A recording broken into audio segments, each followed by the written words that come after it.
Il y a un péché que presque tout le monde commet sans s'en rendre compte, et qui peut avoir des conséquences éternelles.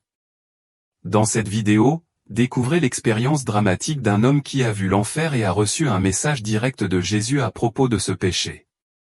Bienvenue à Heaven's Gate, un endroit où nous explorons des expériences profondes qui vont au-delà de la vie elle-même, en partageant des histoires de rédemption, d'espoir et de mystère.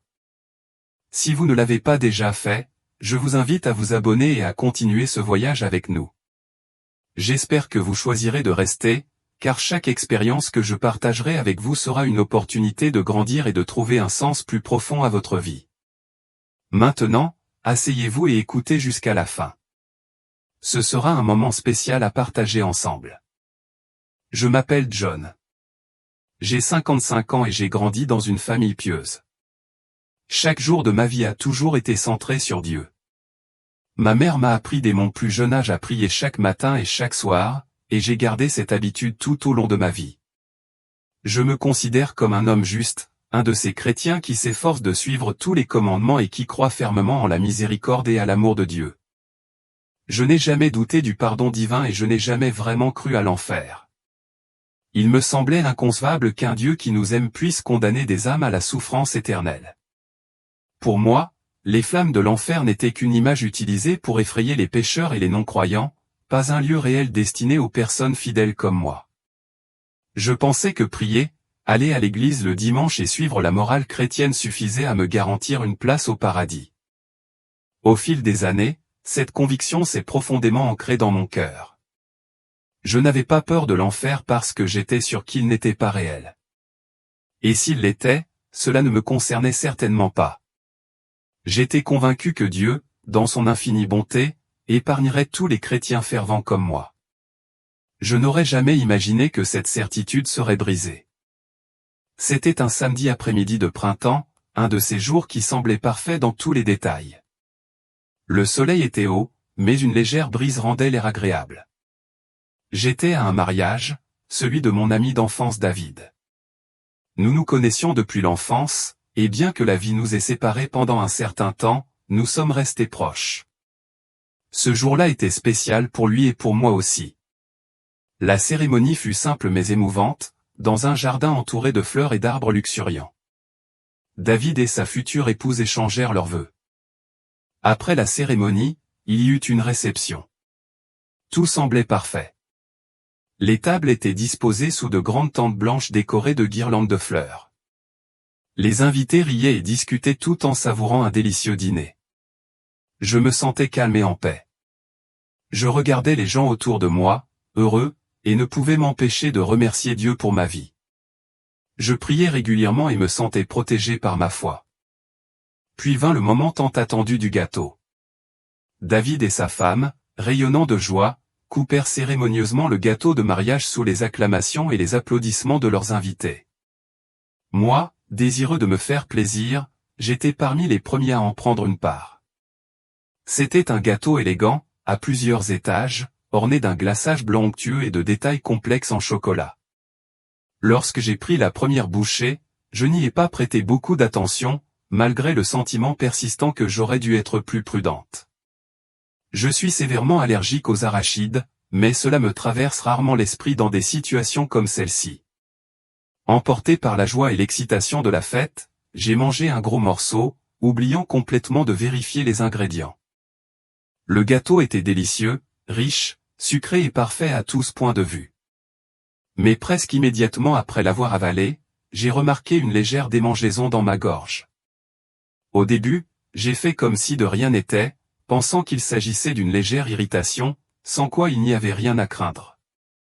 Cependant, en quelques minutes, cette légère démangeaison s'est transformée en une sensation de serrement plus inquiétante.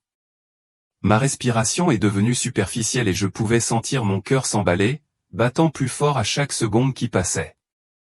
Une pression écrasante a commencé à se resserrer sur ma poitrine, rendant la respiration plus difficile. J'ai jeté un coup d'œil aux autres invités autour de moi, essayant de cacher la panique grandissante en moi. La dernière chose que je voulais, c'était faire une scène au mariage de mon ami.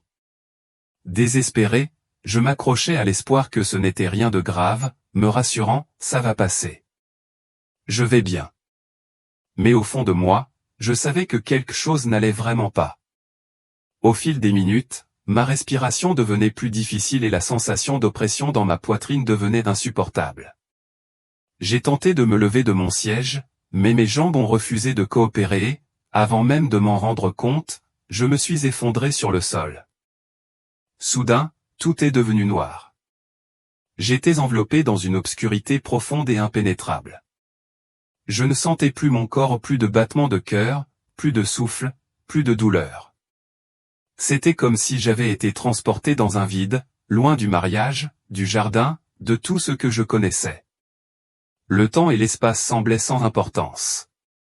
Je flottais, suspendu dans cet abîme, incertaine de l'endroit ou du moment où j'étais. Puis, dans l'obscurité, une lumière est apparue, faible au début, mais de plus en plus brillante. Elle ne ressemblait à aucune autre lumière que j'avais jamais vue. Elle brillait en blanc, mais il y avait quelque chose de presque vivant en elle, comme si elle pulsait de chaleur et d'énergie. Elle m'attirait vers elle, me forçant à avancer, même si je n'avais aucune idée de la façon dont je me déplaçais. Tout ce que je savais, c'est que la lumière était réconfortante, comme une promesse lointaine de sécurité. J'ai ressenti une attirance irrésistible vers la lumière et je n'ai pas résisté. Alors que je m'approchais, la luminosité s'intensifia, révélant une silhouette dans son éclat. Bien que les détails de son visage ne soient pas clairs, il y avait une familiarité indéniable dans sa présence. Elle rayonnait de majesté, mais en même temps, il y avait quelque chose de profondément réconfortant en elle. La peur qui m'avait saisi dans l'obscurité commença à se dissiper, laissant lentement place à une curiosité croissante. « John, » dit la silhouette, sa voix profonde mais remarquablement sereine, « il est temps pour toi d'affronter ce que tu as toujours nié. » Le son ne fit pas que résonner dans mes oreilles, il résonna dans tout mon être, résonnant dans mon âme avec une puissance au-delà des mots. Je sentis une vague soudaine de calme m'envahir, mais sous cette paix, une tension grandit, comme si je me tenais au bord d'une vérité indéniable, un jugement que j'avais longtemps évité. « Tu n'as jamais cru à l'enfer », continua la voix, inébranlablement calme mais chargée de sens. « Tu as toujours considéré cela comme un mythe, une histoire racontée pour effrayer les coupables. Maintenant, tu vas être témoin de ce que tu as choisi de ne pas voir. » En un clin d'œil, la lumière s'est estompée et la présence sereine a été remplacée par un spectacle si horrible, si inimaginable, que mon cœur a tremblé. Un abîme s'est ouvert devant moi, vaste et sans fond, et de ses profondeurs s'élevaient des flammes aussi hautes que des montagnes. Le sol était craquelé et déchiqueté, et l'air était épais de fumée étouffante et de cendres tourbillonnantes. La chaleur intense me pressait contre moi, m'étouffant sous son poids, tandis qu'au-dessus, le ciel était aussi noir que la poix, strié de veines d'éclairs rouges qui illuminaient l'obscurité en éclats violents. Mais ce ne sont pas les flammes ni la chaleur accablante qui m'ont le plus terrifié. Ce sont les âmes torturées des pompiers, qui se tordaient et s'engouffraient dans les flammes incessantes, leur corps tordu par l'agonie. Leurs cris perçaient l'air lourd, des cris si remplis de douleur et de désespoir qu'il me semblait que la souffrance n'avait pas de fin. Certains tendaient les mains, agrippant désespérément les cieux, mais leurs yeux ne contenaient aucun espoir, seulement l'acceptation amère d'un tourment sans fin. D'autres se tordaient et se convulsaient dans les flammes, consumés par une souffrance si profonde que je pouvais à peine la comprendre. Leur angoisse était palpable, une horreur bien au-delà du physique, une douleur qui déchirait non seulement le corps mais aussi l'âme. Et à ce moment-là, j'ai compris qu'il ne s'agissait pas d'un mythe, d'une parabole destinée à effrayer. C'était réel, et c'était éternel. Mais ce qui m'a profondément ébranlé, c'est de réaliser que je reconnaissais certains d'entre eux. Parmi les âmes torturées se trouvaient des chrétiens que je connaissais, des gens qui avaient prié à mes côtés, qui étaient allés à l'église tous les dimanches, participant fidèlement à chaque service. Des visages familiers tordus par l'agonie, des visages de ceux qui, comme moi, avaient cru être sauvés. Des pasteurs, des diacres et des membres de longue date de la communauté chrétienne, tous engloutis par les flammes. Leurs mains étaient toujours jointes en prière, mais leurs cris restaient sans réponse, résonnant dans l'air épais et enfumé. « Pourquoi sont-ils ici ?» demandai-je, ma voix tremblant d'incrédulité, incapable de détacher mes yeux de cette vision horrible. La silhouette répondit d'une voix qui semblait transpercer mon âme. Parce que, comme toi, ils vivaient dans l'orgueil. Ils priaient, certes, mais ils n'ouvraient jamais vraiment leur cœur. Ils jugeaient les autres, croyant que seule leur foi les sauverait. Mais ils ignoraient le péché qui couvait dans leur propre vie. Ils s'accrochaient à la conviction que le pardon était automatique, sans jamais s'arrêter pour réfléchir au prix de leur arrogance. Les mots me blessèrent profondément, comme si j'avais été frappé par une vérité que j'avais passé ma vie à éviter. Chaque prière que j'avais prononcée, chaque action que j'avais crue juste, me semblait soudain creuse, dénuée de sincérité. J'avais toujours pensé que le simple fait de prier suffisait pour obtenir le pardon, que cette croyance seule me garantissait le salut. Mais il y avait là des âmes qui avaient pensé la même chose, des chrétiens comme moi, qui souffraient maintenant dans un tourment éternel. Ce fut une prise de conscience dévastatrice. Alors que je continuais à regarder, des scènes se déroulaient devant mes yeux, comme si une partie de moi pouvait maintenant entrevoir les péchés cachés qui les avaient amenés à cet endroit. Tous les chrétiens qui étaient dans les flammes avaient vécu avec une fausse conviction, leur péché était insignifiant, sans importance, car leur foi les sauverait inévitablement. Mais je pouvais voir maintenant que leur orgueil les avait aveuglés à la vérité. L'une des figures m'a frappé, un homme que je connaissais bien de l'Église, un diacre admiré et respecté de tous. Mais là, dans les flammes, il était à genoux, désespéré, les mains levées dans une vaine supplication pour la miséricorde. En apparence, il avait vécu une vie pieuse, suivant extérieurement toutes les règles, mais son cœur avait été endurci par le jugement. Il se croyait supérieur parce qu'il suivait la lettre de la loi, mais il n'avait jamais fait preuve de véritable compassion. Il avait condamné les autres pour ne pas avoir respecté ses normes, oubliant que Dieu exige l'humilité avant tout. Le poids de cette révélation était écrasant. J'avais vu cet homme comme un pilier de la foi, mais il avait été consumé par l'orgueil même qui le condamnait maintenant. Et en l'observant, j'ai réalisé que je n'étais pas différent. Comme lui, je m'étais fié à des manifestations extérieures de piété, sans jamais affronter l'orgueil et le jugement caché dans mon propre cœur. J'avais cru que la foi suffisait, qu'elle me protégerait de toute conséquence.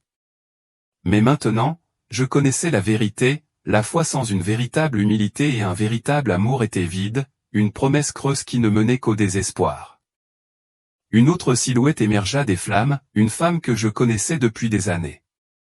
Elle allait régulièrement à l'église, ne manquait jamais un dimanche et priait à haute voix, avec assurance et en apparence avec ferveur.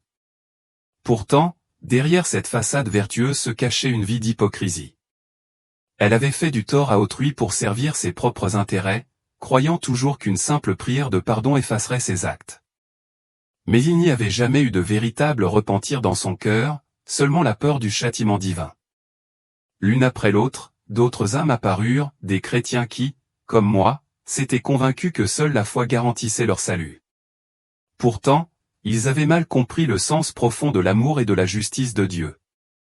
Les images qui défilaient devant mes yeux étaient si vives, si douloureusement crues, que je me sentais complètement bouleversé. Chaque âme qui brûlait dans ces flammes avait vécu autrefois en tant que chrétienne. Ils avaient prié, lu la Bible et assisté au service, mais il manquait quelque chose d'essentiel. Quelque chose qui les avait finalement condamnés. Il ne suffit pas de réciter des prières et d'aller à l'église, dit la silhouette à côté de moi, d'une voix à la fois compatissante et autoritaire. Beaucoup de ceux que vous voyez ici ont vécu dans l'illusion que le simple fait de montrer leur foi extérieurement leur assurerait une place au paradis. Mais la foi est plus que des mots ou des gestes publics où elle doit être vécue quotidiennement, une action continue du cœur. La voix devint plus solennelle, remplie d'un poids divin qui pesait sur mon esprit. Vivre selon l'amour que j'ai enseigné signifie aussi vivre selon la justice. Il y avait une puissance indéniable dans ces mots, comme si c'était une leçon que j'avais évitée pendant bien trop longtemps. Je ne pouvais plus me détourner de la vérité. Mais, comment est-ce possible, balbutiai-je, luttant pour donner un sens à ce dont j'étais témoin. Ces gens étaient fidèles. C'étaient des chrétiens fervents. Ma voix vacillait alors que la confusion m'envahissait. Comment peuvent-ils être ici? Je ne pensais pas que les chrétiens pouvaient.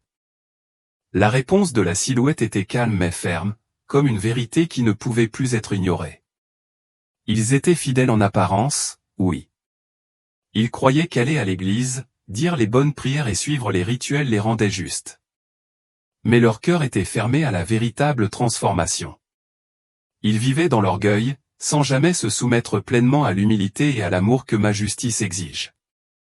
Je pouvais sentir le poids de cette vérité peser sur moi, et je me suis rendu compte que ces âmes n'avaient pas été condamnées pour leur manque de foi, mais pour avoir mal compris l'essence même de la foi. Elles avaient vécu avec l'illusion qu'elles pouvaient faire les choses machinalement et être sauvées, que le salut était une garantie plutôt qu'un don qui exigeait un changement sincère et sincère. Tandis que je me tenais là, la réalité horrible m'est apparue, ces chrétiens, qui semblaient si pieux, souffraient maintenant non pas parce qu'ils manquaient de foi, mais parce que leur foi était creuse, motivée par l'orgueil et les apparences plutôt que par un amour et une humilité authentiques. Et à ce moment-là, j'ai craint d'avoir moi aussi fait la même erreur. Ils sont ici parce qu'ils ont négligé ce qui est le plus important, le véritable repentir et l'humilité, répondit la voix de Dieu, d'un ton à la fois compatissant et ferme. L'orgueil les a aveuglés. Ils n'ont jamais vraiment confessé leurs péchés dans leur cœur. Ils se sont accrochés à l'arrogance qui les faisait se sentir supérieurs aux autres. Ils ont prié, certes, mais pas avec sincérité. Leur prière était censée être vue, pour leur donner un sentiment de justice, mais ils ne se sont jamais ouverts au pouvoir transformateur de mon amour. Une vague de panique m'envahit. Si ces individus avaient connu un sort aussi sombre, quelles étaient mes chances? J'avais vécu de la même manière, persuadé que mes prières et ma foi seraient suffisantes pour me sauver. J'avais fait exactement ce que je voyais maintenant en eux, j'avais jugé les autres, ignoré mes propres défauts et pris pour acquis que Dieu me pardonnerait toujours, quel que soit l'état de mon cœur. Les cris obsédants des damnés résonnèrent en moi, transperçant mon âme. Je regardais leurs visages, tordus par l'agonie, cherchant désespérément une lueur d'espoir, mais il n'y en avait pas. Ils étaient pris au piège d'un tourment éternel. Les flammes ne consumaient pas leur corps, au contraire, elles semblaient amplifier leur souffrance, créant un cycle incessant de douleur. À ce moment déchirant, j'ai remarqué un homme que je reconnaissais bien. Il avait été prédicateur, connu pour ses sermons fervents sur l'amour de Dieu. Il avait guidé d'innombrables âmes vers la foi, et pourtant, il se tenait maintenant au milieu des flammes, son expression empreinte d'une horreur éternelle. Je me rappelais comment il s'était vanté de ses bonnes œuvres, se délectant des éloges qu'il recevait de sa congrégation. Lui aussi, murmurai-je, ma voix à peine un souffle. Lui aussi, fut la réponse résonnante d'un poids profond. Malgré ses bonnes actions, il n'y avait aucune humilité dans son cœur. Il prêchait l'amour mais vivait dans le jugement. Il condamnait ceux qui ne suivaient pas son exemple, se croyant supérieurs à eux. Il ne recherchait pas mon pardon avec un cœur humble, mais seulement la satisfaction passagère qui venait de l'adulation des hommes. Ces mots me frappèrent comme un fouet, coupant à travers mes défenses. Combien de fois avais-je jugé les autres en silence, convaincu de ma propre supériorité parce que je priais quotidiennement et suivais la loi de Dieu telle que je la comprenais? Combien de fois avais-je regardé les autres avec mépris, certain que ma foi était plus pure et plus juste que la leur? Alors que cette prise de conscience m'envahissait, je ressentais tout le poids de mon hypocrisie. J'avais vécu dans la même illusion, croyant que les manifestations extérieures de foi suffisaient à garantir ma place dans la grâce de Dieu. Mais maintenant, au bord de cette vérité terrifiante, je comprenais que la vraie foi exigeait plus que des rituels ou des mots. Elle exigeait un cœur ouvert, humble et prêt à accueillir l'amour transformateur de Dieu, quelque chose que j'avais négligé pendant bien trop longtemps. Je continuais à errer parmi ces âmes tourmentées, mon regard fixé sur l'angoisse qui m'entourait. Des visages qui avaient autrefois vécu dans le luxe me regardaient en retour, leur richesse utilisée comme un masque pour cacher leurs péchés. Certains étaient des chefs religieux, des personnalités respectées dans leur communauté, d'autres étaient des gens ordinaires, mais tous avaient commis la même grave erreur, ils s'étaient laissés bercer par un faux sentiment de sécurité, croyant que la simple croyance suffisait pour le salut. L'orgueil est un poison pour l'âme, la voix de Dieu s'est brisée dans mes pensées, résonnant avec une autorité solennelle. De nombreux chrétiens sont tombés dans ce piège, convaincus que leur foi leur garantit l'immunité contre le jugement. Mais je vois le cœur, et un cœur orgueilleux ne peut pas m'approcher. Je me suis senti profondément ébranlé. C'était comme si chaque mot m'était directement adressé. J'avais toujours eu confiance dans la sincérité de ma dévotion, mais maintenant je me demandais si moi aussi j'étais prise au piège contre lequel Dieu me mettait en garde. Mais comment puis-je éviter cette tentation? Comment puis-je être sûr que je ne vis pas dans l'orgueil? Ma voix tremblait tandis que je posais la question, le poids de mon incertitude pesant lourdement sur moi. Dieu s'arrêta un instant, laissant la gravité de ma question s'installer. L'humilité est la clé, John, répondit-il, chaque mot imprégné d'une profonde sagesse. L'humilité de reconnaître tes imperfections, de comprendre que tu as besoin de mon pardon chaque jour, pas seulement en parole, mais avec ton cœur. L'humilité de refuser de te considérer comme supérieur à quiconque, de t'abstenir de juger les autres, mais de les aimer comme je te l'ai enseigné. Par-dessus tout, vis avec la conscience constante qu'aucun d'entre vous n'est vraiment digne de mon jugement, car personne ne l'est. Aucun homme, aussi pieux soit-il, ne peut se sauver seul. Les larmes me montèrent aux yeux sous le poids de ces révélations. L'idée de vivre avec la connaissance que j'étais perpétuellement en train de vaciller entre le salut et la damnation me remplissait d'effroi. Pourtant, à ce moment-là, je me rendis compte à quel point j'avais été aveugle. J'avais traversé la vie sans vraiment me remettre en question, sans jamais douter que ma foi était suffisante pour assurer ma place dans la grâce de Dieu. Cette prise de conscience fut une pilule amère à avaler. J'avais été tellement absorbé par mes propres perceptions de la justice que je n'avais pas réussi à saisir l'essence de la véritable humilité. Je comprenais maintenant que la foi n'était pas simplement un ensemble de croyances ou de rituels, mais une reconnaissance vivante et vivante de mon besoin de la grâce de Dieu, une soumission quotidienne à son amour et à sa justice. C'était un appel à aimer profondément les autres, à m'engager dans leur lutte et à réfléchir à mes propres défauts plutôt que de les pointer du doigt. Alors que je me tenais là, entouré par les cris des damnés, j'ai senti une lueur d'espoir. Le chemin de la rédemption m'était toujours ouvert, mais il nécessitait une transformation du cœur ou une transformation qui commençait par l'humilité et la volonté d'embrasser la vraie nature de l'amour de Dieu. Puis Dieu m'a guidé vers une autre partie de l'enfer.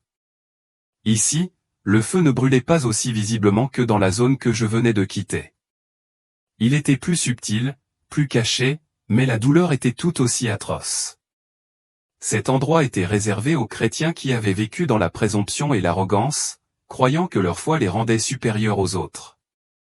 C'était un enfer différent, un tourment non seulement physique mais aussi spirituel. Ici, j'ai vu des gens obligés de revivre constamment leur vie, chaque action, chaque pensée. Leur tourment était la conscience constante des occasions qu'ils avaient eues de se repentir vraiment mais qu'ils avaient gâchées. Chaque chrétien dans cet endroit vivait avec la conscience éternelle d'avoir été proche du salut mais de s'être éloigné à cause de leur orgueil. Leur cri n'était pas seulement de douleur physique mais d'une profonde agonie spirituelle, un regret qui les consumait de l'intérieur. J'ai vu des gens désespérés, essayant de se repentir, mais il était trop tard. Leur repentir n'était plus valable. Le jugement avait été rendu et ils étaient maintenant condamnés au tourment éternel. L'un d'eux, un vieil homme, m'a regardé dans les yeux alors que je m'approchais. « J'étais comme toi, a-t-il dit, la voix brisée par la souffrance. Je pensais que j'étais sauvé. Je pensais que ma foi suffisait. Mais j'ai jugé. J'ai vécu en croyant que j'étais meilleur que les autres, et maintenant je suis ici. » Je ne pouvais pas supporter son regard. Il était plein de remords, un remords que je savais éternel.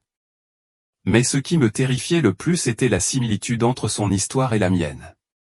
Combien de chrétiens, me demandais-je, ont été condamnés à cet endroit parce qu'ils avaient vécu dans la présomption, pensant qu'ils n'auraient jamais à affronter la possibilité de l'enfer? La figure divine à côté de moi m'a regardé. Comprends-tu maintenant, John? Comprends-tu maintenant pourquoi l'enfer n'est pas seulement pour les pécheurs déclarés? De nombreux chrétiens finissent ici, non pas parce qu'ils n'ont pas prié, non pas parce qu'ils n'ont pas cru, mais parce qu'ils n'ont jamais vraiment abandonné l'orgueil de leur cœur. Ils pensaient que leur foi les sauverait automatiquement, sans faire le véritable travail spirituel de transformation de leur âme. Ces mots brûlaient en moi.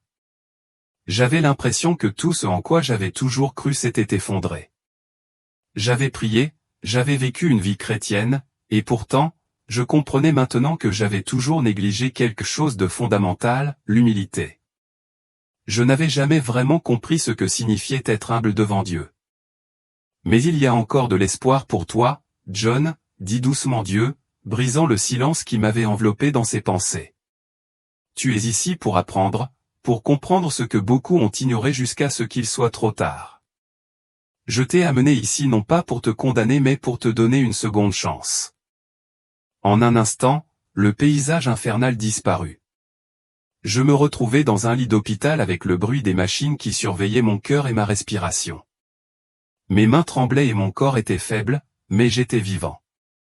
Ma femme était assise à côté de moi, les yeux gonflés de larmes. Elle m'avait sauvé avec l'aide des médecins, mais au fond de moi, je savais que je n'avais pas été simplement ramené à la vie par eux. Dieu m'avait donné une seconde chance. Mon corps était revenu, mais mon âme avait changé. J'avais vu l'enfer et j'avais compris à quel point j'étais proche de la damnation éternelle. Maintenant, je savais qu'être chrétien de nom ne suffisait pas, et que les prières n'étaient pas vides de sens. J'avais besoin de vivre chaque jour avec humilité, de me repentir sincèrement de mes péchés et d'abandonner l'orgueil qui m'avait accompagné toute ma vie. Maintenant, chaque jour de ma vie est vécu avec une nouvelle conscience. Chaque prière que je récite est accompagnée d'un examen de conscience sincère, à la recherche en moi-même des péchés que j'avais ignorés auparavant. La foi n'est plus une certitude, mais un chemin qui exige une attention constante. Je sais que je ne suis pas parfaite, et maintenant je sais aussi que mon salut dépend de ma capacité à reconnaître cette vérité. Il ne suffit pas de croire. Il ne suffit pas de prier. Il ne suffit pas d'aller à l'église. La vraie foi exige de vivre avec humilité et conscience de son péché sans jamais le prendre pour acquis. L'enfer est réel, et c'est un endroit où de nombreux chrétiens, comme moi, ont fini parce qu'ils ont ignoré la vérité sur ce que signifie vraiment être pieux. C'est la vérité que je veux que tout le monde sache.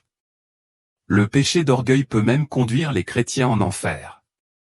N'ignorez pas cette leçon. Repentez-vous chaque jour sincèrement et vivez avec humilité devant Dieu. Ce n'est qu'à ce moment-là que nous pourrons espérer éviter le sort que j'ai vu de mes propres yeux. Merci beaucoup d'être arrivé jusqu'ici. J'aimerais vraiment connaître votre avis, alors n'hésitez pas à laisser un commentaire et à me faire part de vos opinions. Si vous avez aimé cette vidéo, n'oubliez pas de vous abonner et de la partager avec ceux qui pourraient trouver de l'intérêt dans ce message. Ensemble, nous pouvons faire la différence.